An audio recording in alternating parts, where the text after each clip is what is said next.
環球大戰線深入世界最前線，全球各地的觀眾朋友，大家好，我是葉思敏。今天節目的大焦點會來關心美伊停火現在徹底破功嗎？我們要來看到呢，美伊雙方都祭出了非常強大的攻勢，伊朗擊落了美軍的阿帕契 MQ9， 還炸毀了 F-35的機庫，美軍則是3波狂轟來做報復。這一場戰爭，我們今天持續的一起來做關注。今天節目開始，先請觀眾朋友幫我們的節目按讚，並且呢，希望跟我們互動，留言區寫下思敏我在哪一個城市收看，我也會親自的來做回復。昨天有非常的多的觀眾朋友來自世界各地哦，我已經親自的一一做回復了。歡迎觀眾朋友持續的留言，並且看到熱推鍵按下熱推。先歡迎我們的在場來賓前立委孫大千委員，大家好；時事評論員李亦修，亦修，主持人好，大家好。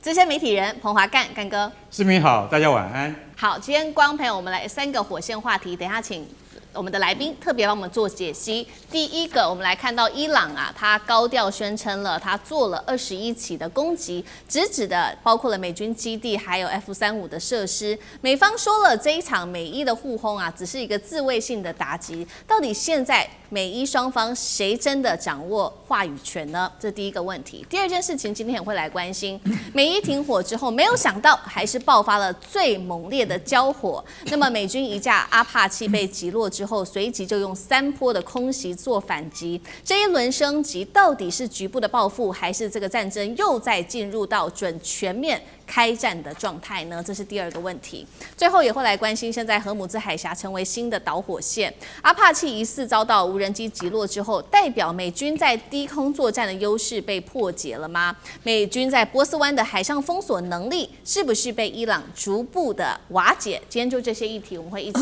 來做關心。我們先來看到這一次的交火導火線，當然就是我們昨天特別提到的一架阿帕契攻擊直升機遭到了伊朗的見證者無人機擊落之後，當然了，美軍是立刻的來做反擊了，出動了包括了海空的它的戰機，發射精準導引，一共是3波對準伊朗南部多處的軍事要地。在攻擊完之後，中央司令部就說自己已經完成了這個自衛性的打擊，但他也特別強調，這個美伊談判啊不會受到任何的影響。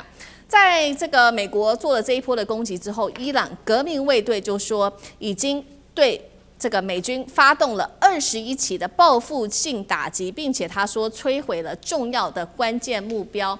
我們現在看到美伊雙方各說各話，但是大家都說我有非常大的戰果。具體戰果，今天帶觀眾朋友來看到細節。我們先來看到伊朗的方面，3波先來看到美軍的方面，3波的打擊，美軍說呢，他打到的地方包括了伊朗南部的海軍基地啊，還有它的防空系統，還有這個飛彈的陣地是葛西姆島飛彈陣地，再來就是南部的軍事據點跟2座重要的蓄水池。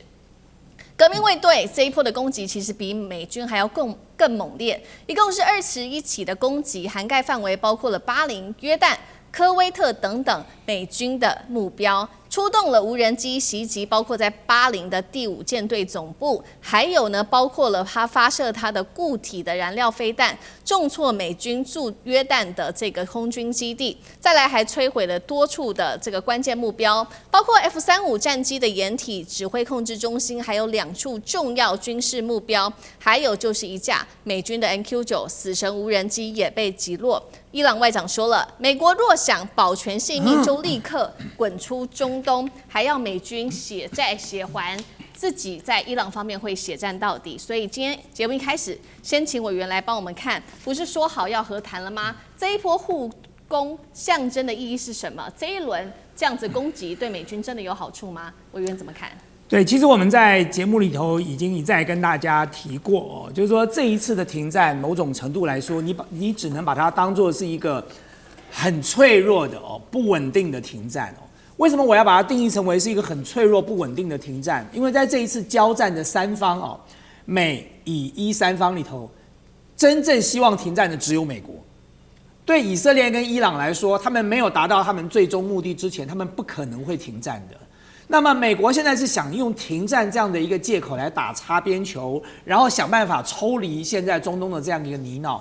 可是殊不知，當以色列跟伊朗都沒有打算真正要停戰，彼此有彼此的戰略目標都還沒有達成之前，這樣的一個停戰隨時都可以破局的哦。因為對以色列來講，他如果不徹底的摧毀伊朗現在的政權，那他過去這場仗是白打了。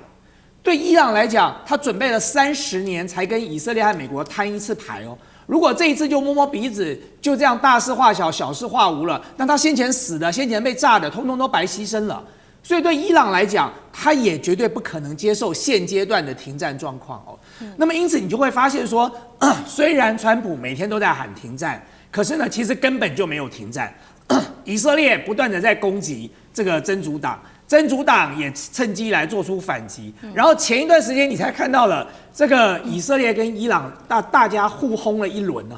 然後呢，川普跑出來說夠了哈，你們彼此都各打了對方一輪了，現在大家停下來吧。川普言犹在耳，才說勸說以色列跟伊朗在那一波的衝突之中哦，大家能夠暫時收手。今天你就看到美國跟伊朗自己打起來了哦，所以這代表的是什麼呢？這代表的是，其實對伊朗來講哦，他為什麼在這一波的過程當中要採取這麼大的攻勢哦？當然，美國可以說叫做自衛性打擊。所謂自衛性打擊，就是一種自圓其說的說法了，就你明明是攻擊人家了，你的蓄水池都攻擊了，這還叫什麼自衛性打擊了？可是呢，他就告訴你這是自衛性打擊，因為自衛性打擊就沒有影響停戰，所以還是在停戰哦。可是對伊朗來講哦，他沒有放過美國，所以他隨即馬上就展開更大規模的攻擊了。我認為伊朗做這波最大規模的攻擊，主要是幾個重點哦，就第一，他吃定美國想要停戰。所以呢，我現在就算打了你，你又能如何呢？你有種就打我啊，你就有种宣布撕毀停戰，大家重新回來打嘛。反正伊朗早就準備好了。第二個，伊朗現在在部署的，如果你仔細看一下伊朗這一次發動的21個重點的打擊，它其實在持續的削弱美軍在中東的這個相關的這個基地的部署的能力哦。所以在上一輪哦，就是在上一輪的這個全面開打的過程當中，它精準的摧毀了這個美國在中東的15個基地裡頭的228個重要的據點。可是呢，在這個過程當中，不是只有伊朗在重新修復，美國也在做重新修復的動作。所以，如果大家仔細看一下，就不難發現，伊朗現在在幹嘛呢？他在為下半場先做準備了。就是呢，如果真的有下半場，我在這一次又一次的小規模的衝突裡，我持續的削弱你美國在中東地區的這些相關軍事基地的部署。我等你真的要打下半場的時候呢，你也不見得有足夠的實力來對付我。好，所以現在的醞釀哦，零星的這些攻擊，其實算是大規模的攻擊了，是不是在醞釀的是下一場更大規模的一個攻擊哦？同樣的問題也特別請教一休。另外呢，伊朗的外長還嗆說要血戰到底，他的底氣，一休又怎麼看？首先，我們先講到第一點呢，這是一個死循環。怎麼說死循環呢？因為現在這裡面所有最大的第一變因是，其實是以色列的 BB 納坦雅胡。好，納坦雅胡呢，因為他只要任何時候停戰，基本上他就別幹，因為他的貪腐問題，因為他這個私人有非常多的這個就是這個千絲萬縷的關係，而這些關係目前裡面很多人其實已經對他有一點不再吃他那一套了，所以現在大家對納坦雅胡有點疲勞。那這個疲勞呢，其實以色列國內是伺機而動。前陣子這個停戰的時候，其實抗議納坦雅胡的風聲是一波大得過一波，但是因為現在是暫時內閣就點住。好，那他怎麼繼續戰爭呢？問題就在於說，以色列要繼續長途轟炸這個伊朗，它的能力是有限的，因為它必須靠美國的加油機才有辦法形成大規模轟炸，因為它這裡此距以色列到德黑蘭市中心要1500公里，所以它沒有辦法這樣長時間的維運。好，那怎麼辦？他就去打這個伊朗最堅實的盟友，也就是在它北邊黎巴嫩南部的真主黨。在這個主要就是什葉派的阿拉伯什葉派的一個據地，那所以現在以色列繼續打阿拉伯的這個黎巴嫩真主黨，已經打到利塔尼河了。利塔尼河是什麼？利塔尼河以南，我們一般稱黎南，以北就進入到黎巴嫩中部，那個已經進入到黎巴嫩中心區。也就是因為這樣，他還轟炸了黎巴嫩首都貝魯特，伊朗就無法忍受，因此就大規模的去發射了4、5波的這個導彈去攻擊了這個以色列，所以這個就引發了新一波的互相衝突。是，那為什麼這樣做呢？因為啊，黎巴嫩對於伊朗是不可失去的，而伊朗呢，它的回擊是什麼？第一打以色列，第二就打你美國。因為我打你美國，你美國才去拉住這個以色列嘛。我炸以色列也太遠，所以我雖然有一些比如說尼什飛彈啊這幾種比較長程飛彈，但基本上來說，對於這個載彈量還有這個密集度的覆蓋來說，它還是不夠。沒辦法給予以色列足夠的壓力，而且以色列背後又是美國源源不斷的攻擊這個武器嘛，所以這個是形成了一個死循環，就是以色列打黎巴嫩真主黨，黎巴嫩真主黨讓伊朗透過打美國來牽制，而再壓迫美國再去牽制以色列。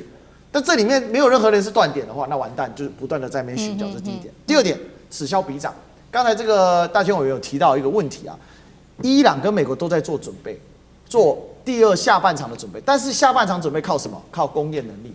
雖然大家看起來伊朗有點窮，但大家不要忘了，伊朗的工業化是在上世紀1970年代就已經做初步的完成。伊朗擁有整個中東世界唯一全產業鏈，主要的8大門類它通通都有。虽然它的科技能力因為長期的制裁，可能一般来說我們預估停留在2000年或者1990年代，當然個別門類還不錯，比如說飛彈能力。所以伊朗的工業能力是能夠自產自銷的。伊朗幾乎所有的礦產，主要礦產它幾乎都有，包含鈾。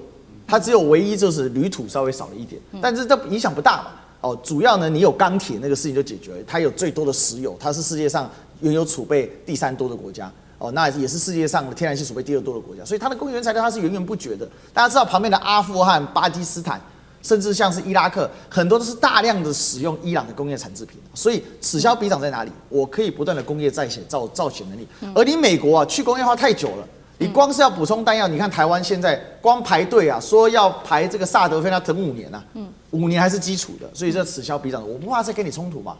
第3點哦，這個川普現在最在乎的是什麼？川普訪華取得一個最大的成果就是3個 B，Beyond Beef Boy，Beyond 這個大豆 ，Beef 牛肉，這都是紅脖子州要的，好，這是川普的基本盤，共和黨基本盤，農業州，波音、北卡州的重要產線，這個是搖擺州。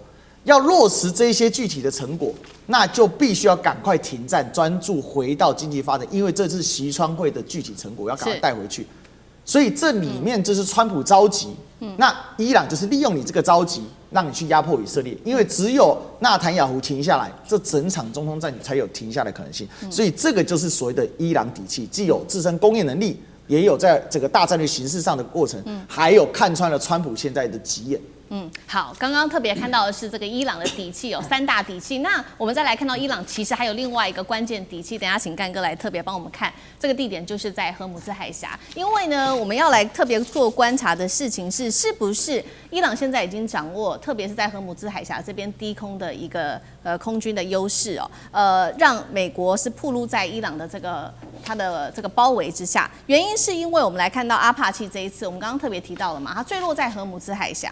那現在根據了解，應該當時在做的事情就是進行在荷姆茲的監視啊、封鎖、攔截任務。結果後來是傳出是遭到了無人機，也就是見證者無人機給擊落。那如果真的是這樣子的話，代表說，因為呢，這個荷姆茲海峽就代表說它已經不是美軍可以自由掌控的一個戰場了。這個是這個伊朗方面要特別宣示的一個立場哦，那也代表說美軍它在這種低空飛行或者是慢速的近海操作，已經完全暴露在伊朗的這個防空網之下。那我們也特別來看到伊朗它在低空的這些部分，到底具備哪一些它的優勢？包括在這邊它有霍爾達德15防空系統，還有各式的肩射防空飛彈跟它的反艦飛彈網等等。幹哥怎麼看？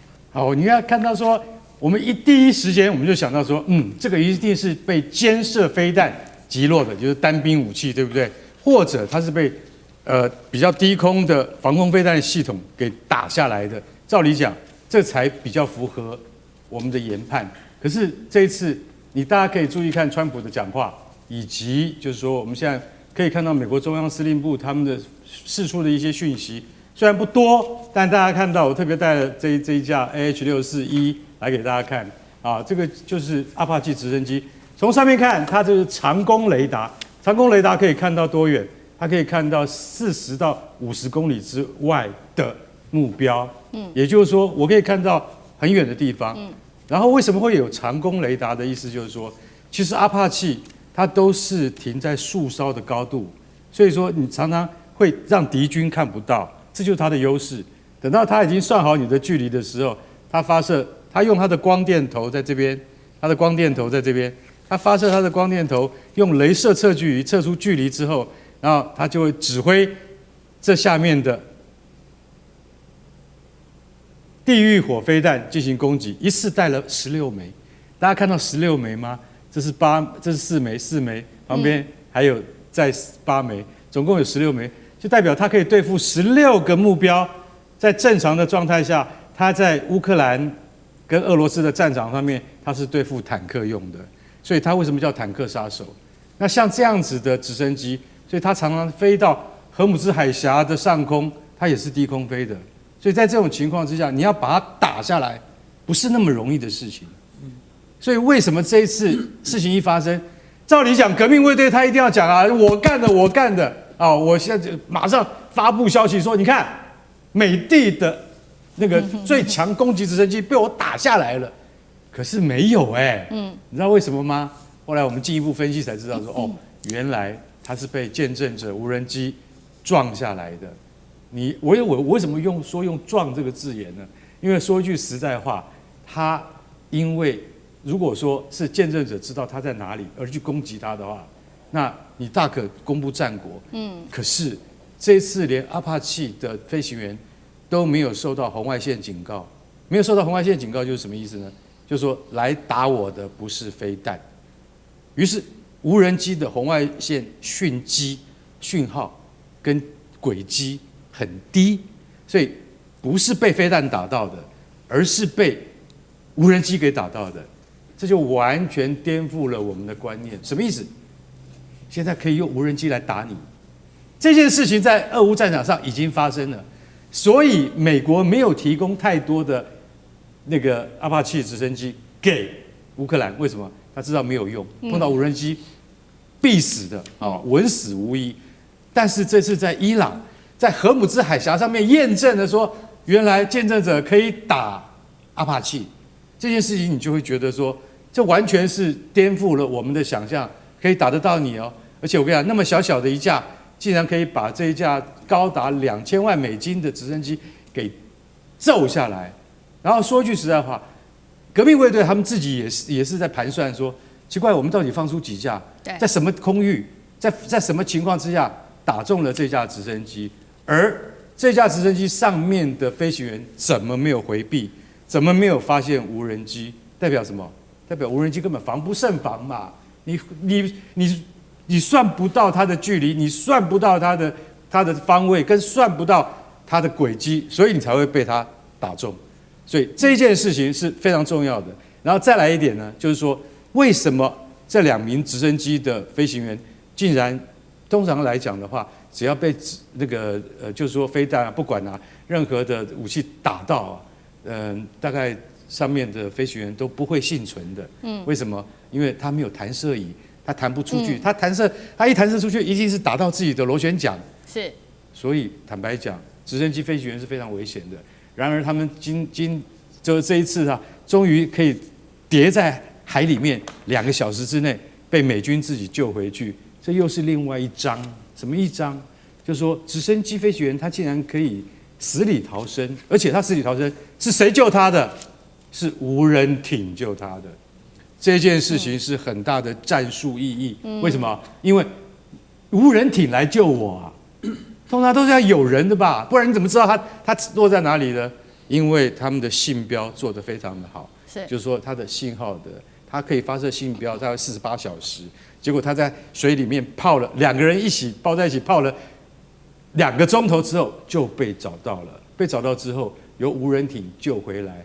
這在我們所有觀察家裡面的視角裡面，這是一個非常重要的重點。因為這個 Chronic Corsair 就是克羅尼克海盜式無人艇，才7公尺那麼長而已，那麼小一台，竟然可以把2個人給載回來，這又改變了當地的一個戰術的態勢。不過無論如何，結論是說，今天如果說伊朗的無人機可以輕易的就把 AH-64給打下來的話，那伊朗還有很多秘密武器，你可不知道。所以我覺得美國刻意在淡化這件事情，然後接下來的發展就會更加的耐人尋味了。好，謝謝幹哥。那我們休息一下，馬上回來。地緣政治、美中之爭、戰略價值、強權崛起、小國生存，現在與未來洞悉事件走向，掌握世界脈動，全球觀點盡在環球大戰線。好，接下來我們要特別來關心到的是伊朗，難道要封核15年確定了嗎？來換解禁，等一下就細節會來特別一次做觀察。川普在這時候高高喊說美伊的協議已經正式的進入了倒數計時，尤其呢 CNN 做了一個計算，川普說已經快要達成協議了，喊了37次，是不是這一次又是狼來了呢？那我們今天就這些議題會一起來做關心。另外，今天會特別關心到的是伊朗的這一艘潛艦哦，可以布雷，它是一個迷你的潛艦。等一下就它的戰力細節也來做一次比較深入的分析，威脅直指荷姆茲海峽。好，先來關心到的是在美伊衝突持續升高之際。我們看到的川普在9號這一天又在喊話了，他說呢，美國跟伊朗的核協議的談判已經進入到了最後階段，而且呢，他說2到3天之內就能跟伊朗簽署協議呀。他說呢，接下來簽完之後，伊朗會全面的禁止擁有所有的核武，而且呢，荷姆茲海峽在我們簽署完的當天就會立刻可以重新開放了。他還說呢，等到開放之後，油價就會大幅的下降。我在2週之內就會取得這一場重大的勝利。講完之後 ，CNN 就立刻很酸了。他說呢，我們做了一個統計，從3月份美伊開戰到現在，川普啊，你至少已經說了37次，說你會即將達成協議，真的嗎？這一次真的可以成真了嗎？那另外一方面呢，外媒也做了一個披露，說這個美伊的和談現在是不是看起來真的有希望了呢？因為根據了解，美伊雙方正在談的一項是有關於伊朗將會封核達到15年，伊朗會答應嗎？我們來看到這個細節哦，包括了說會伊朗的方面停止濃縮鈾、稀釋濃縮鈾的庫存，還有拆解部分核設施，接受國際的突襲檢查。來自《紐約時報》的方面又做了一個比較細節的分析，他說呢，這15年被視為是一個折中方案，原因是說美國原本是提要求凍結20年，伊朗是提10年，所以中間的這個15年被視為是美伊雙方各讓一步的一個折中方案。另外呢，其實美伊在沒有辦法達成協議的另外一個原因，就是有關於核設施的部分，到底要不要拆除呢？那美方的方面說呢，已經要求說3座主要的核設施都必須要拆除，包括了納坦茲、福爾多跟伊斯法罕。但是傳出來呢，伊朗說3座當中，我只願意拆除當中的2座。而且呢，美國很緊張的一個原因，是因為當中這邊我們剛剛也提到福爾多嘛，這個在這個奧巴馬時期曾經生產過，在這邊哦生產過這個類似武器級的燃料，讓美方針對這個議題是特別的謹慎小心的。所以節目一開始先請教委員怎麼看的？如果伊朗，我們先做一個假設，願意接受15年的協議，代表川普成功逼這個伊朗來做讓步嗎？還是德黑蘭他其實有更大的一個戰略目標，是為了先換取解除制裁嗎？那川普喊的2到3天之內會簽下協議，CNN 說你已經喊37次了，說你快成功了，真的談得成嗎？委員怎麼看？對，我們剛才一開始就講到說，現在的停戰哦，是一個非常脆弱而且不穩定的停戰。在停戰的過程當中，其實大家互相還是在打來打去哦。那麼，但是只要你說停戰，它就是停戰。可是有一些事情哦是混不過去的，就達成協議這件事情是混不過去的。所以呢，也許你接下來會看到為期1年2年的停戰，但是這2年的過程當中，仍然持續的不斷有零星的大小規模的衝突。但是如果也真的要照川普的期待說要盡快的達成協議，我認為這根本就是一件不可能的事情。所以川普這一次的談話將會被列為他第38次的狼來了的這個唬爛的一個這個論述了哦。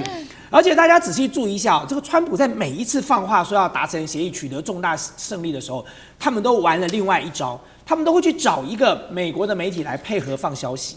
所以呢，除了川普的談話，你就會看到某一家美媒開始就放出訊息了，說這個協議的內容是什麼？這個協議幾乎已經談好嘍，然後現在就放在川普的桌上了，等着川普要簽署了。包含像這一次，你看到說這協議快談好嘍，從這個10年、20年取得折中15年，現在就只剩下最後一點點的這個歧義，只要解決了就好了。可是在這過去的37次加上這一次的第38次裡哦，你都會發現最後伊朗就出來打臉了。那麼我不要講說前面那幾次啦，你就講第37次是上周才剛發生的。川普說什麼？說這個周末就可以達成協議了。那我就很好奇，那這個周末到底達成什麼協議呢？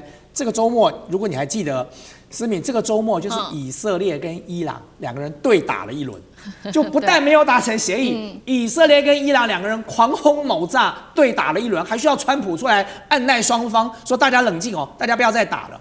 好，所以呢，你看到川普說第38次，就是我們現在聽到的這一輪呢，38次就要達成協議了。那如果真的會達成協議，那我們剛才在上一輪討論的這個美國跟伊朗的互打又是怎麼一回事呢？就都已經要達成協議了，美國有必要去做什麼自衛性打擊嗎？伊朗要發動21次的攻擊嗎？所以這又是另外一次的鬼扯啊！就是事實上，美國跟伊朗要達成協議，根本幾乎是一件不可能的事情，因為彼此的立場是完全的南轅北轍，天差地遠，不可能有交集。大家看到剛才電視牆上講的，美國這個透過西方媒體放出來的這個認知作戰，說這個協議內容達成完之後呢，荷姆茲海峽隨即就要開放了，這就美國取得了重大的勝利了，笑死了！如果伊朗真的同意了這樣的協議的話，那伊朗的那些人都白死了，那100多個烈士是莫名其妙的被殺了嗎？然後伊朗的民眾莫名其妙被炸了，那160幾個這個女性的小學生也是莫名其妙的犧牲了，這筆血債沒有血償。然後伊朗還要往後退，伊朗怎麼可能會接受這一點嘛？所以我根本上就認為，現在所看到的所有的協議的內容，你不管講說這個濃縮鈾核設施，光是荷姆茲海峽這件事情，伊朗就不可能會讓步的。伊朗在這件事情裡，他如果讓了，摸摸鼻子退回來了，真的簽了一個這個莫名其妙的協議，那麼伊朗就等着2年後、3年後，美國跟以色列會捲土重來啊，準備好了再一次把它殲滅掉。所以對伊朗來講，他的看法，我認為伊朗盤算的很簡單，我付出了這麼大的犧牲跟代價，如果我沒有辦法一舉把美國驅離出中東，如果我沒有辦法一舉奠定我在中東這個霸主的地位，那麼這場仗我不會停的啦。好，其實是現在雙方在和談上面真的是南轅北轍，雙方提出來的條件是完全不一樣的。那剛剛也說了嘛，外媒提說這個可以封存15年，伊朗有可能答應，有這樣子一個說法，一修又怎麼解讀？我認為第一個核武現在幾乎是不可能談判的，因為這個已經是變成小哈梅內伊他的一個核心了，他直接已經下了他的教令，說禁止這個武器這個用作這個濃縮核，就是濃縮核原料這部分出口。本來一度有傳出說是不是透過大國啊，也有人就說可能就是北京來作為這個武器部的一個儲存。當然，我認為北京是不會接這個茬了哦。那也有人說到是不是由巴基斯坦來處理。但我覺得這所有的窗口都過去了，因為只要以色列繼續打真主黨，都會被德黑蘭視為毫無誠意。所以現在的狀況是這樣，只差別是接下來是要大打還是小打。但是美國是不願大打的，因為現在美國任何的大打，那川普現在的支持度大家知道是多少嗎？是25%負的，不支持60%，支持35%。所以這個對他的其中學員來講是非常非常辛苦的。那還有一個點就是說，川普目前陸續已經開始初選，已經通過。初選之前，你還可以裝聾作啞，因為在初選階段的話，馬卡帕是神擋殺神，佛擋殺佛，幾乎在國內，包含像有一個這個參議員，他是本身是當時這個白宮這個動亂的時候，他是投下反對川普那邊的。結果他被川普用初選做掉了。但問題是你總要進入到大選，當你進入到大選的時候，馬卡的票是不足以贏得這個勝選，所以這是這整件事情的關鍵。現在美國呢是等於說有一點被以色列架着，但這個架着他想下去又下不去，就非常的尷尬。那我自己個人的觀察是這樣，伊朗知道這個概念，所以反正拖嘛，我已經拖了40年也無所謂吧。1979年開始到現在被制裁，不被制裁了幾年了。這就無所謂，所以沒有伊朗有拖下去的底氣，但是美國沒有拖下去的辦法，而且更直白的講啊，現在你剛剛跟這個透過中美會談，你架構了一個全新的樣態，什麼樣態呢？構建中美建設性戰略穩定關係，這是什麼概念？也就是從原本的冷戰對抗敘事轉換到合作競爭敘事，要競爭，但是以合作這個穩定彼此，不要發生強衝突，因為一旦發生強衝突叫什麼？鬥則兩害。美國要做霸主沒辦法嘛。但可是問題是，好，你說要合作，要合作競爭，那重點是你要趕快發展自己啊。你美國現在一個被俄烏戰爭拖着，另外一個又被伊朗拖着，而中國大陸現在呢高歌猛進，他要做什麼？等一下我們還會討論到，包括後面這個 AI 的一些問題。那你這個不就是一直在錯失你自己的時機嘛？而且事實上也會因為你這樣非常被動的形態，你在接下來9月份的時候，現在習近平還要過去啊，9月24號這個中秋節前夕，那再過去的時候，那再談一次，那形勢又是怎麼樣了？這個是整個觀察的要點。所以我覺得現在川普的問題就在這裡，但他必須要下一個決心啊。如果要這件事情有個結尾，他必須狠起來對以色列。所以現在有些網友在笑稱啊，那乾脆美國不要再炸伊朗，美國直接去炸什麼？美國直接去炸耶路撒冷，去炸特拉維夫，直接把納坦雅胡給做掉，這事情就解決了。是這個是有可能的，這當然不可能啊。但是整體來講，只要把美方的這邊對伊朗的就說對以色列的武器進行一定程度的限制的話，我認為以色列的後繼是很困難的啦。好，我們剛剛就这個政治外交面做了一個比較深入的分析。那我們也來看到，在這個和談上面，剛剛我們說了嘛，不管是濃縮鈾或者核武問題、核設施問題，看起來都是無解。那荷姆茲海峽問題有沒有可能有解呢？尤其現在還有一個卡關的事情，就是伊朗現在持續的在荷姆茲海峽這邊秀它的軍事肌肉。現在我們要來看到的是它最新的一個迷你潛艦哦。根據了解，它是叫做隱形守護者，是可以在這邊偷偷的靠着這個潛艦繼續的布雷的。來看到它的小檔案，它叫做加迪爾級的迷你潛艦。伊朗呢，根據了解有16艘哦，每艘其實不用10個人操作，它可以搭載2枚的魚雷跟2枚中國大陸設計的 C704反艦巡弋飛彈。那幹哥怎麼看它的戰力？對於美軍的威脅有多大？好，這就是標準的叫做不對稱戰力。什麼叫不對稱戰力？通常來講，我們說潛艇，你看我們的這個海鯤艦要下水了，對不對？我們現在的泛指的這樣子，就是一般正常的海權國家，他們要派出去的潛艇都必須要接近2000噸，這艘船只有120噸而已，然後它有16艘，它就像小蜜蜂一樣，它是完全不對稱的。可是這小蜜蜂太可怕了，你知道它身上帶了什麼嗎？它竟然可以帶重型魚雷，雖然不多，它可以帶2發，但是它還可以再帶2枚由中國提供的 C704巡弋飛彈。那這個是從最早的 C803鷹擊飛彈給這個改良而來的。這麼小的一艘船，你知道這艘船有多大？你知道，它大概只有29公尺，就是我們等一下一出去看到公交車，就台灣的公車啊，就跟那個公車一樣大，寬也一樣大，長也一樣大。這麼小一艘，它其實老實講一句，它不算，它只能夠算是一種載具，它連艇都不算，因為上面坐不到10個人，再多1個人那個船不行的，跑不動了，因為它才120噸而已，它很小。可是它載了這麼多武器，等一下它還載了20顆水雷，你就想到這麼小的載具，它可以帶這麼多。好，我來把它的身世揭秘給大家。你說伊朗怎麼會有這麼多小潛艇呢？它的作用就是放在荷姆茲海峽，然後看到美國海軍航空母艦不敢進來啊，但是驅逐艦敢進來，驅逐艦進來這，那我要提醒你一下，這些袖珍潛艇就是由北韓的技術提供而來的。它的戰果是什麼？戰果是2010年韓國天安艦被炸成2半的事件，大家想起來了嗎？就是這個潛艇幹的，就是這個潛艇幹的，就是這種加迪爾型小型潛艇幹的。它秘密發射了1枚魚雷，然後天安艦不知道被誰打到了，突然說：“艦長，本艦中彈了，哪裡？水線以下。”水線以下中彈是沒有救的。氣艦那艘船有2000噸，是當時韓國最新發展的普鼎級的護衛艦，2000噸啊，不是很大，但是老實講一句，它對付潛艇綽綽有餘。然後它大概在2個鐘頭之內就沉沒了，沉沒在黃海，它叫做天安艦。所以這件事情引起國際很大的震撼。真正的不对稱戰力，我用袖珍潛艇把你的正規的巡邏艦給打沉了，就是這個潛艇幹的。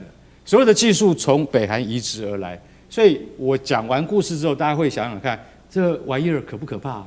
非常可怕。而且它部署在荷姆茲海峽，荷姆茲海峽的深度只有最深的地方最多60公尺而已。它躺在荷姆茲海峽的海底，它可以躺着，為什麼？它不用開動，它只要發現了如果有美國的精銳的這個系統，比如說飛彈驅逐艦靠近來啊，或者是航空母艦之類的，它可以發射魚雷在那邊等待你，或者它可以布下水雷。那你說美國敢進到荷姆茲海峽嗎？他絕對不敢的。然後遇到這件事情之後，你會發現他更不敢了。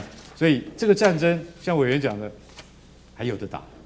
好，謝謝幹哥。那我們休息一下，馬上回來。地緣政治、美中之爭、戰略價值、強權崛起、小國生存，現在與未來洞悉事件走向，掌握世界脈動，全球觀點盡在環球大戰線。好，接下來我們特別關心這一場中美科技戰，尤其呢 AI 的鏡頭。我們今天要了解，有一個說法是中國大陸的電力3步驟打造算力帝國。我們今天會來一一看，包括了從水下的資料中心的建設，到綠電算力網，到華為的晶片全部使用上去哦，3箭齊發。今天就這些議題會一起來做關心。這一場中美的科技戰，我們等一下會看，不只是比在華為的晶片這一場晶片戰，而是升級為一個國家等級的一個算力國力戰，比什麼呢？比電力、比算力、比水資源，還有基建等等。最新的焦點，我們要趕快來看到是位在上海外海10公里的這個是沉入海面10公尺，由離岸風電電廠直接供電的風力供電水下資料中心已經正式的上線了。好，它跟過去有什麼不一樣的突破呢？它可以節約大約20%的一個能源，再來它是免淡水的冷卻的，而且呢，它對於土地的需求也比較低，這樣子的一個省電啊、省地啊、省技術等等的一個技術呢，現在會成為未來的一個重要趨勢。那大陸已經規劃好了，未來5年就是投入2兆人民幣來建構這種 AI 算力網。然後呢，未來他也說這個規模還會再繼續的上看到，他願意花5兆的一個資金。所以節目一開始先來請委員幫我們看到這個，這個真的蠻特別的哦。中國大陸啟動的水下資料中心，再加上他砸的這個2兆元要建立的 AI 算力網，委員怎麼看？對，這真的是一個創舉哦。就是中國大陸跟美國在發展 AI 的路徑是不一樣的哦。中國大陸的 AI 發展是強調，他希望 AI 能夠落地應用，能夠獲利，能夠在百工百業的生產過程當中都扮演角色。所以，其實中國大陸的 AI 應用在過去這1-2個月早就超過美國了。過去這1-2個月有一個很重要的數據哦，就是中國大陸對算力，我們叫做 token 的需求量是美國的2倍了。所以這代表什麼呢？這代表中國大陸因為百工百業都在用 AI， 所以它需要更多的算力，需要更多的 token 來做這個運算哦。那麼相較於美國，大部分現在 AI 的發展都是集中在這個少部分的這些 AI 這個研究的這些大型的公司裡頭。所以在這個過程當中，一看你就可以知道說，這個中國大陸在過去這段時間已經很成功的讓 AI 可以落地應用在百工百業了。好，那現在問題就來了。當你要落地在百工百業的時候，我的算力需求就會大幅提升了。算力成本很重要哦。我舉個例子來說，我們才在上海這個完成了天使輪，成立了一家 AI 公司。我們推出來的產品跟其他的產品在競爭的時候，我們公司的團隊就在評估一件事：我的算力的成本是多少？我的算力成本越低，我的競爭力就越高。所以大家都希望取得更低的算力成本，然後才能夠提升你這個 AI 的这個工具的競爭力。所以算力的成本變得非常的重要，算力的需求也大幅的提升了。那現在關鍵問題來了，在上海這個地方，以上海為例，為什麼這個中國大陸決定要在海底來建這個 data center 哦？我覺得這跟 Elon Musk 在先前曾經提過一件事，說他要在外太空建 data center 的概念是一樣的。你要做一個 data center， 你要的是什麼？第一就是電力。就是 AI 發展的終點就是電力跟儲能，這是這個所有在 AI 界的人都很清楚的知道。那你的電力從哪來呢？所以 Elon Musk 那個時候說在外太空，是因為他要用太陽能面板面對着太陽來接收太陽的能量。而中國大陸這一次把它擺在了這個外海的海底，是因為它要用它強大的風力發電的能力，所以電力的問題解決了。可是各位知道，在 data center 裡頭，另外一個重要的問題是什麼？是散熱。就是事實上，一座 data center 它在陸地上哦，你耗費的這個電力裡頭有40%不是在做運算，40%是在吹冷氣，是在散熱。因為你的 data center 裡頭動輒就是10萬片的這個 GPU 的模組在裡頭，所以當你在運作的時候，這個熱量產生是非常大的。所以怎麼解決散熱問題呢？我說過，這跟 Elon Musk 很像。Elon Musk 說，因為我在外太空，所以呢我的散熱問題就解決了。可是中國大陸這一次呢，說因為我把它擺在海底哦，所以我的散熱問題也解決了。那麼第三個要解決的問題是什麼呢？就淡水消耗的問題。因為在陸地上哦，我們建的 data center 裡頭，大部分的冷卻系統都是用淡水的，用水冷卻系統的，所以你需要耗費大量的淡水。這在環保上並不符合環保的需求。可是我現在如果把它擺在海底的時候呢，我的淡水的量我也可以這個暫時把它這個省卻掉了，就可以解決掉這些問題。那麼更重要的另外一個關鍵問題是，各位知道，所有的 data center 啊，它都希望離這個使用者越近越好。是，舉例來說，就是我們今天在這裡打開我們的這個手機，如果我的 data center， 我的這個 data center 是用在什麼馬來西亞。我從這裡傳到馬來西亞，馬來西亞幫我算回來，再傳回來，再怎麼快也有物理極限，就是光速哦，3乘以10的8次方每秒公尺。那麼，可是幹哥的呢，他的這個呢，算力中心就在隔壁，就在南港，那他的答案絕對來得比我快，因為他的問題送到了南港的算力中心去，然後立刻又傳回來，跟我一個到馬来西亞再傳回來，這中間差太多了。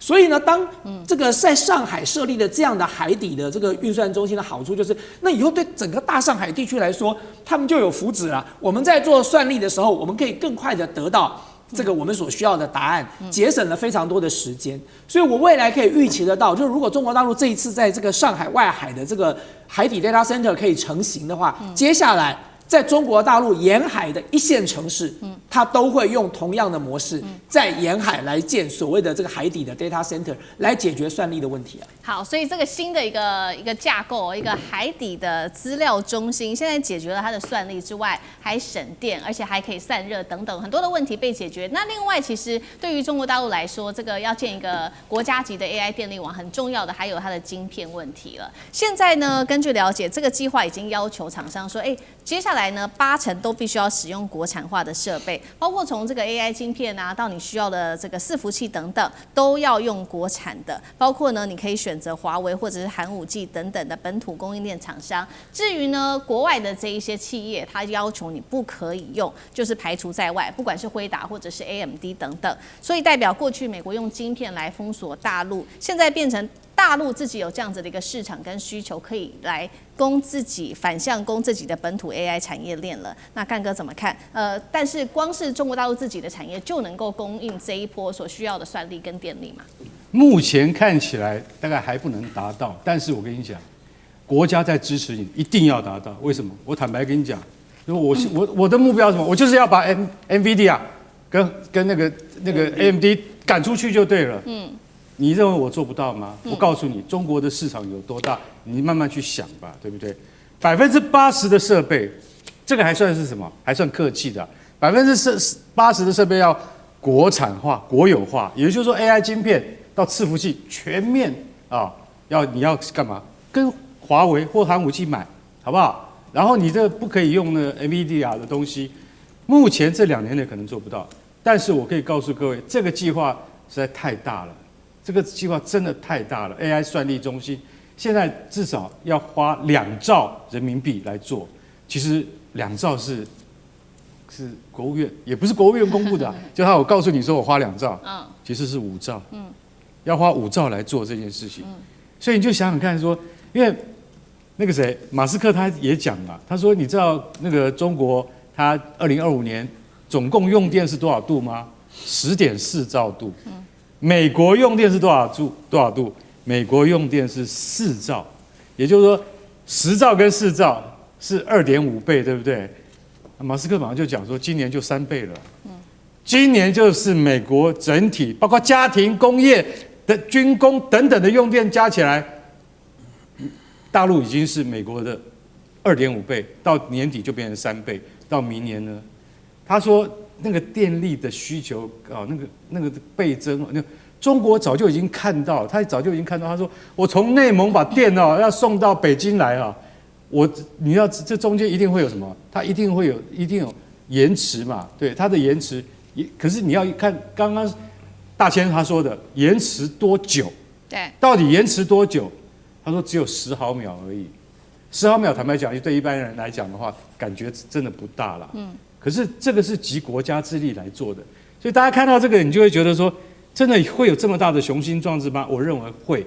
為什麼？因為在國家的支撐之下，其實老實講一句，華為今天有這樣的成果，絕對後面有很大的支撐的力量。所以如果說不管是在海底還要建這個資料中心，以及自己要建資料中心，我覺得這件事情在未來就說你想要做到的話，講到海上這件事情，我就要特別講了。我們是不是在那個東海啊，那個進行了一次的巡弋，對不對？我們派出去的船哦，連專家都沒有看過，然後這些船在5年前全世界都沒有看過。中國海警現在的船大到已經讓日本海上巡護廳都會怕了，你知道嗎？所以我不認為什麼事是不可能的，什麼事都有可能，只要中國有決心去做的話，我跟你講，這個最大的算力中心指日可待，就會建立成功的。好，我做一點補充哦，是，就是國產晶片能不能夠跟得上？可以。中國大陸現在能夠做國產晶片的，並不只有華為、寒武紀哦。現在光是 DeepSeek 在4月29號宣布，它可以對接的國產晶片就已經有8家了。你還不要講說中國大陸現在的 AI 巨頭，像百度。他自己有做的這個昆侖芯，像你看到的阿里，他自己有平頭哥，所以其實中國大陸的這個國產晶片的廠商現在是非常非常的多。光是我今年準備要參加世界人工智能大會，他們其中的一個賽道就是在講這個 AI 晶片生產哦，那個中間的廠商還很多品牌都我們聽都還沒有聽過的哦。那更重要的一點是，我覺得最大的關鍵，為什麼中國現在有能力可以把 NVIDIA 跟 AMD 推出去？最主要的大工程是 DeepSeek 的 V4。就在今年的4月29號 ，DeepSeek V4 版本正式對外公布，他們重新架構了底層結構，這個底層結構可以對接中國大陸8家的國產晶片，也就是說再也不用被 NVIDIA 的酷打的這個底層架構給綁架了。所以剛才幹哥說的沒有錯，你說要多久？我認為大概2到3年的時間。為什麼需要2到3年？因為我現在有了底層架構，我可以對接了國產晶片，我可以讓國產晶片現在在我們的 data center 裡頭配合我的大模型來運作了。可是關鍵問題是我還需要有生態系，這個生態系需要時間的，所以這就是為什麼中國大陸現在下了死命令。說所有的這個晶片都不要用西方的晶片，因為你唯有讓國內現在所有的模型、所有的應用都用國產的晶片，在國產自己的底層架構上來架構，你才能夠建立屬於自己的生態圈，這才是打垮 NVIDIA 最關鍵的一條路。好，所以我們現在也看到這個隨着這一波的 AI 的崛起哦，大陸的晶片確實現在看起來是覺得有能力哦，可以去支撐自己的 AI 的發展的。那另外我們也整理一下，這一場中美科技戰有關於算力的本質，其實就是回歸到電力。那我們來看一下算力，目前呢，大陸還是美國的2倍哦的需求量。那用電的部分，大陸是美国的3倍，但是價格的部分只有這個比美國低了大約是30%。所以現在看起來，大陸有這個統一電網的支撐，還有它可以從西部的綠電運送到東部的算力中心，都是它的優勢。反觀我們來看到，其實美國現在比較頭痛的事情是，確實，大企業砸了非常多的錢投入在這個資料中心裡面，包括了數千億美元，像是 Alphabet、亞馬遜、Meta 等等。但是他們的問題是電網老化、供電不足等等。彭博也指出呢，美國有近半資料中心的計劃其實都是延宕的，而且一直到2027年，其實完工當中超過60%哦，是完全沒有做動工的。那一休怎麼看？現在大陸最大的優勢當然是它在整體國家規劃上面，它這一個能夠這個說見急履急我令口身全部一起動，所以這是跟美國之間體制最大的不一樣。其實關於這個中美體制誰優誰劣啊，已經現在討論是日趨白熱化，不僅是在國際地緣關係啊，比如說之前那個橋水的這個創辦人啊，那他就在美國竟然幫忙科普了什麼叫做朝貢體制的優勢哦。現在當今大陸是一個新的朝貢體制哦，也就是說這個新型大國關係嘛，也就是說，我不是做真正的天朝上國，但是我是實際上的天下之舟哦，我把它稱之為新天朝觀啊，就我不做禮節上的高低排序，但我做實質上的差異承認。那這樣的方式，我相處起來大家更實際嘛，然後互相互動哦。大陸跟東南亞關係，所以這種體制上的差異呢，它已經不止在外部，它也在內部產生了很巨大的差別。比如說我們剛才講到發電量來說，中美之間已經有很大的差距了，但是人均當然美國還是比較高。可是問題是，這一些所謂的算力中心，它是不講武德的啊，它不是說你人均去影響，它就是要總電量，就是要這麼多。而且更重要的，中美最大的差距其實不是在發電量而已，而是在未來的成長性還有儲能的差異。比如說儲能來說啊，中國大陸已經來到了這個167到174兆瓦千瓦時啊，這個占了全世界50%以上啊。那個美國只有1/3而已，這是很大的差距。那為什麼說這個儲能很重要呢？因為大家知道算力這種東西在運用的時候，它的高峰跟低峰它是差很多的，所以削峰填谷你靠儲能來做解決。那現在大陸的這個削峰填谷的很多儲能，它包含建設大型的這種抽蓄發電站啊，做大型的天然電池，還有開發很多的方式，還有包含比如說鋰電池過了高峰之後，我怎麼樣把它建構在大型的這個儲能電站，然後我怎麼去安排這些國土的運用，這都非常非常多的，它是統一去規劃。那各省呢，它如何去落實？所以我想這個才是這個逐步會慢慢去拉開，因為我們剛才講到，如果算力就是電力的話，這個是黄仁勳的說法嘛。對。那現在大家也都基本上都是，包括剛剛委員提到這個概念的時候，那你怎麼樣更有效的去分配電力，也是一個關鍵。而且大家別忘了，大陸在整個 AI 高速發展的時候，電量開始在高速使用的時候，它同一時間它在發展新能源汽車，它的電量要求也是高幅度在增長。所以他們現在国家電網跟南方電網两個逼繃得非常非常的緊啊，怎麼樣去繼續落實？那最後補充一個，還有一個是現在呢，這個所謂的這個我們說這個零碳電力啊，就是綠電加核電的部分，看起來中美的比例是差不多，就發電比例來說，可是最大的差別在大陸目前核能用的才5%，不是大陸核能不行，而是大陸正在堵住核能的未来。如何在未来在核能在更加的高強度的成長，它的下一步，比如說土堆的落地啊這些的，所以這個接下來我們看後面的趨勢，它會逐步的拉開，這是我們現在看到的。那最後還有一個就是應用端，應用端在目前大陸是高強度應用。比如說我在上海，這個剛剛我們去上海，這剛剛跟委員去參加同一場活動，那個大陸的很多博主，他們怎麼不做內控管理呢？他們用的都是飛書，飛書在外網叫 Luck， 它是一個這個由字節跳动開發的一個 AI 的一個內部管理工具，那個效率絕對比你用像我們現在還在用傳統的 Google 表單啊，怎麼去管理來得非常的有效。那我們經過交換意見之後，我發現人家在管理，包括工種內部如何去細化、去細分，而這裡面加入了什麼？就是 AI。所以這其實我們在看的這個東西說 ，AI 的落地在大陸是既定事實，而且因為它基於它的更龐大的人口的優勢，它的反饋更快，而且呢落實更快，還有更均勻的教育的這個分布。美國的教育是非常非常巨大落差，所以這個從應用端、硬體端到這個實體端，它其實都有很大的差異。好，謝謝一休。那我們休息一下，馬上回来。地缘政治、內中之爭、戰略價值、強權崛起、小國生存，現在與未來洞悉事件走向，掌握世界脈動，全球觀點盡在環球大戰線。接下來我們要看到的是南韓這一次的選舉爆發了爭議哦，出現了選舉的這個選票用紙不夠用，難道是為了省錢嗎？尤其現在極右派又想要幫尹錫悅翻盤，怎麼回事？當中還出現了中國大陸的借選說，但是遭到打臉。今天就這些議題會一起來做關心。好，我們來看到這次南韓的選舉爭議風波越演越烈，事情就是發生在6月3號，南韓呢舉行這一場全國性的地方選舉，結果這個地方選舉竟然發生選票的用紙不夠的一個荒謬情況，所以呢，當時呢，南韓方面就趕快緊急處理了，尤其是部分的這個投票所投票時間直接延長，從6點變成10點，引發民眾上街抗議，質疑說是不是選舉不公啊？那到底為什麼這個選票的紙會不夠用呢？來自於南韓媒體特別做了一個報道，說當中有包括了錯估了他的投票率，其實投票率是更高的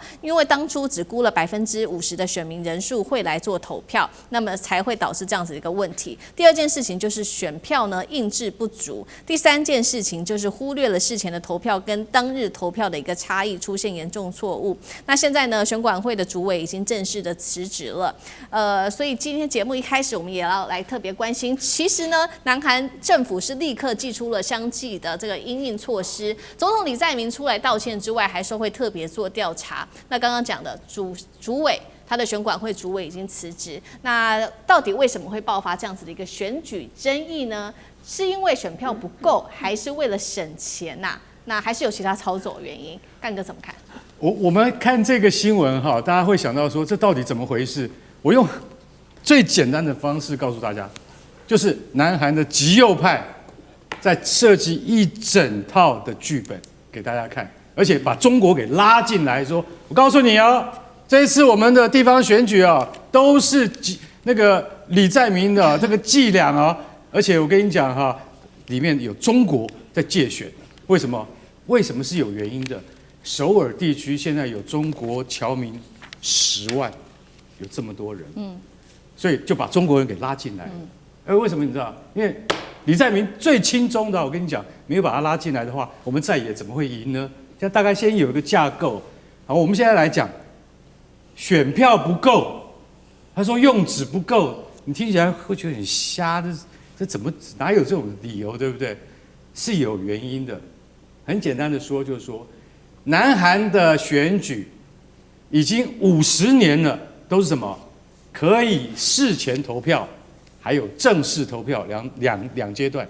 什麼叫事前投票？就是說，我們怕到時候正式投票那邊擠在一起啊，人很多啊，對不對？那我們乾脆在前一個禮拜5、禮拜62天，你都可以事前投票。事前投票可以不在籍，不在你的戶籍都可以投，但是到了正式選舉那一天，你要在籍，比如說在你自己家裡戶籍的附近的投票所投下你的票，啊，所以這個就是說有分別的。結果你知道50年下來，他們發現一件什麼事情？你知道，每次到了正式投票的時候，你知道那個票太多了，為什麼？大家都投完了，所以剩一大堆票。因為經驗使然啊，所以說李在明他們這一次他們的選舉就是說，到了正式投票那一天，票沒有那麼多，因為他們估算大概只有50%的人還沒有投票，結果不小心出了差錯。這個地方叫什麼地方？叫做首爾市松坡區禪寺7棟投票所。光這個地方就差了4700張票，天哪！4700個人來投票，沒有票給你投，發生什麼事情？嚴重錯估了當地選民的數量。好，這是一個選委會很大的疏失。可是這個跟舞弊有沒有關係？我現在來告訴各位，到底有沒有關係？第一，南韓3大報沒有報這個新聞。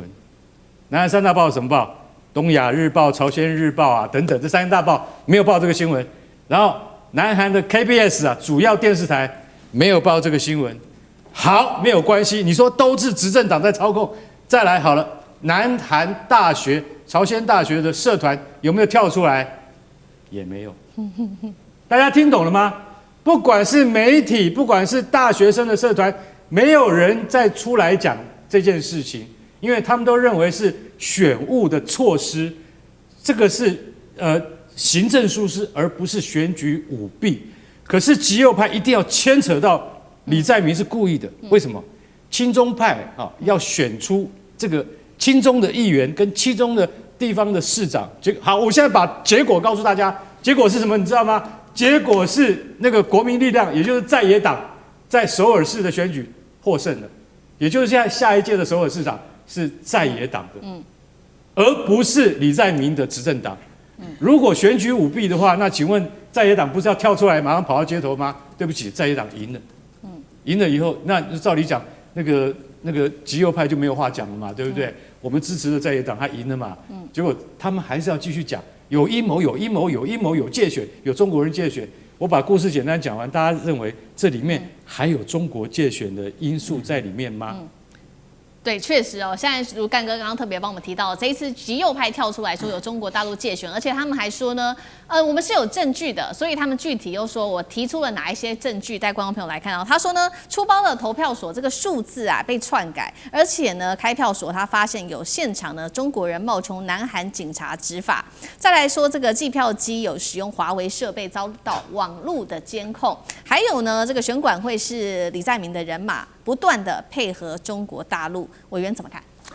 對啊，幹哥剛才講的完全正確嘛，因為從事後所發生的這個種種跡象顯示，這根本就是這個南韓極右派，也就是支持尹錫悅的勢力輸了不甘願，然後就準備要借由這個做票、灌票這種風波來翻桌了哦。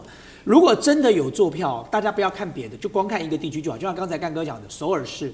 首爾市市長當選的是誰？不是執政黨。對，首爾市市長當選的是在野黨，是極右派勢力支持的吳世勳，他是5連任了，而且他是以非常些微的票數領先當選的哦。所以他是國民力量黨的人。如果今天李在明真的要結合什麼外部勢力來做票，第一個就應該要做掉吳世勳啊，這多容易的事情啊！他是用些微的差距當選的，他不是說什麼壓倒性的勝利啊。可是他當選了，所以這代表說他真的要做票嗎？要做票怎麼會不把這麼重要的一個位置拿下來呢？那第二個重點就是他們說這投票率有問題。可是南韓自己的事實查核中心，包含南韓的選委會，最後都公布這個投票率，全國投票率61%，不是100%，也不是他們外傳的什麼130%，沒有灌票這件事。第二就是剛才提到的說華為的投票機有問題，可是後來這個選委會也出來說明了，華為的投票機是斷網的，沒有聯網的。你看過哪一個地方的投票機，這個點票機要聯網的？它是斷網的，根本就沒有連在網絡上，所以沒有所謂的什麼華為在後面監控、操控的問題、灌票的問題，沒有這件事啊。第三，說中國人冒充警察在現場，可是事實上後來查清楚，發現說那是一個極右派的直播主，因為跟投票所的義工有衝突。然後他覺得那個義工的這個韓文的發音不標準，對，所以他就合理的懷疑說你就是中國人哦，所以呢韓文的發音不標準，那就完了。在台灣講國語的發音不標準的很多，我講台語發音也不見得標準，所以呢這些代表說只要講任何話不標準的，都可能是外國派來的間諜，就這樣。那再就是說，我們也要問奕修，就是何謂介選啊？因為想到介選哦，川普其實也經常公開的支持，表達他支持的候選人，或者是副總統也有支持他國的候選人等等。那奕修又怎麼看同樣的問題？我先補充一下，為什麼韓國這次保守派就是這麼崩潰了啊？這個我們看一下24年跟26年的差距哦，大家從那個面積寫個意見就差別吧。那最大的問題來自哪裡？其實首爾這保守派一點都不意外。剛才大邱也說了，連5屆，為什麼？因為韓國首爾就是最多什麼老韓男的地方啊，最有錢最保守就是首爾，所以首爾輸掉根本不重點，重點是首爾鄰近都市像仁川特別是這2塊就仁川特別是輸掉了。這個是很重傷的。再來，你看幾乎一律輸掉這樣，連大邱除了大邱這個最重要的保守派核心之外，其實連釜山都輸掉了。釜山過去也很常是保守派在執政，所以大家知道這次的輸是輸的特別慘。那為什麼在首爾這邊好像年輕人看起來，你可以去看那個比例，年輕人好像不太支持進步派？因為很簡單，因為首爾叫地獄朝鮮。房價太貴，所以年輕人對於執政黨，尤其對於總統有天然的反感。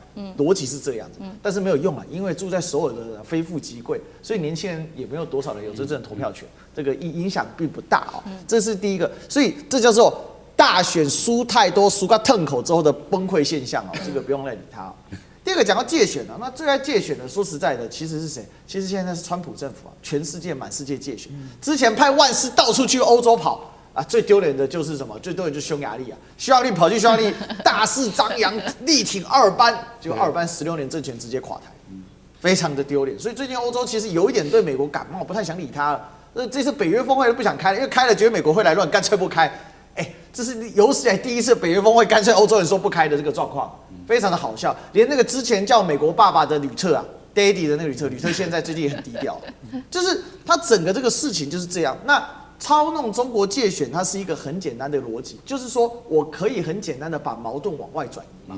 那並且呢，所謂的中國介選就可以套上什麼？這個叫套上一個皮套，就是說中國大陸啊，紅色的邪惡軸心啊，就跟蘇聯的繼承者俄羅斯是一起的，然後呢，再跟這個伊朗，再跟朝鮮，然後你看邪惡四兄弟，我就拉起來。這就是全球反華鷹派的一個同樣的一個邏輯嘛。那為什麼在韓國也在操縱這一套呢？因為韓國的這種右翼分子哦，那他們呢其實是非常親日的，他們其實就是當年啊日本遺留下來這些餘孽，但是因為朝鮮戰爭就韓戰爆發之後。